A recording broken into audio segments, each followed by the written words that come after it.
భాగ్యమే సౌభాగ్యమే నీ దివ్య సన్నిధి, బహు విస్తారమైన నీ కృప నాపై చూపితివి. బలమైన ఘనమైన నీ నామమందు అర్చించి భజించి కీర్తించి గణపరతు నిన్ను యేసయ్యా.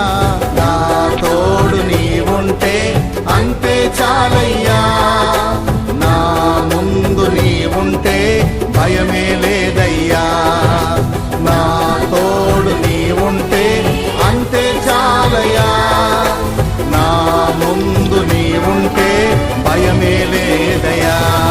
ప్రేమా పూర్ణుడా స్నేహశీలుడా విశ్వనాథుడా విజయ వీరుడా, ఆపత్కాలమందున సర్వలోకమందు